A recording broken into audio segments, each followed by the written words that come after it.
По итогам первенства СКФО по классическим шахматам среди детей, юношей и девушек, которое впервые проводилось в Ингушетии, сразу 5 ингушских шахматистов завоевали право выступить на первенстве России.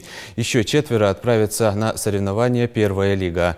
Об этом сообщил президент Федерации шахмат региона Эрнесто Инаркиев на встрече с главой Ингушетии. Первенство проводилось в республике с 1 по 11 ноября.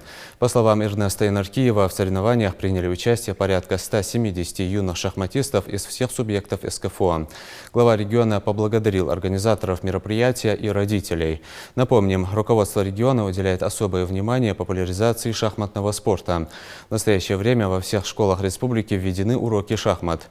В мае в Ингушетии были подведены итоги регионального конкурса на лучшее преподавание шахмат в общеобразовательных учреждениях, который проводился в рамках проекта Российской шахматной федерации и благотворительного фонда Елены и Геннадия Тимченко.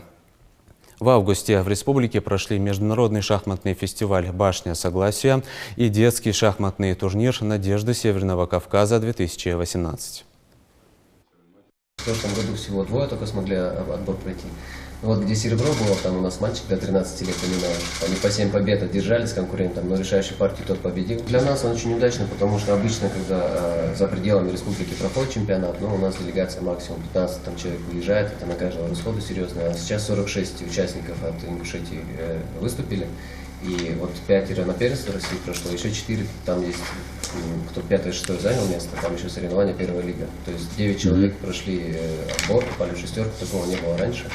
Поэтому очень успешный чемпионат. Очень приятно было. Вчера у нас закрытие состоялось, хорошие слова от делегаций других, потому что мы постарались сделать вещи, которых не было на других чемпионатах, которые не проходили. Главное, что мы сейчас проводим и в состоянии проводить такие мероприятия. Но самое главное, что мы создали хорошую базу. И школьную программу создали, и в каждой школе секции шахматной, самое главное, федерации, возглавляет федерацию тоже. Легенда, как минимум, Кавказа, потому что у нас первый чемпион выходит с Северного Кавказа, чемпион Европы. Ну и будем ждать, когда будешь на уровне уже мировой. Ну, конечно, надо натаскивать, надо готовить, надо с каждым годом все лучше и лучше организовывать. Ну, а вам всем спасибо за то, что хорошо организовали, провели. И еще раз это показывает, что мы на современном уровне по организации любых видов соревнований. Поэтому большое спасибо, Баркалдия Слышу. Соревнования там, или там секции в школах, там, занятия школьные, это все понятно. А вот соревновательный цикл надо делать. Я уже говорил, там, как дорога в М1, надо наладить вот этот соревновательный цикл во всех видах спорта. Если ребята не будут своих там, вот, как было в свое время, в советское время, кожаный мяч, такие виды соревнований, да? Межмуниципальные, районные, межшкольные, межмуниципальные, районы, там 5-6 видов соревнований должно быть у детей. И на это обратить внимание. Если вы это сделаете, я думаю, что получится хороший результат в плане уже показателей.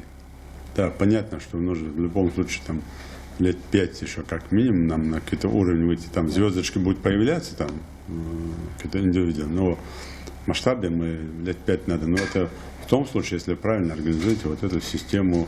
Для этого надо посмотреть у специалистов, как эта система тренировок и система соревнований организовывается. Это одно. И второе, от каждой, там стимулы должны быть. Каждой школе, там, они выставляют свою команду, не вся же школа выступает, команда выступает. А команда это кто? Это те, которые там себя наиболее там проявляют, которые есть интерес там, к шахматному спорту. И тогда можно этим школам давать какие-то стимулы.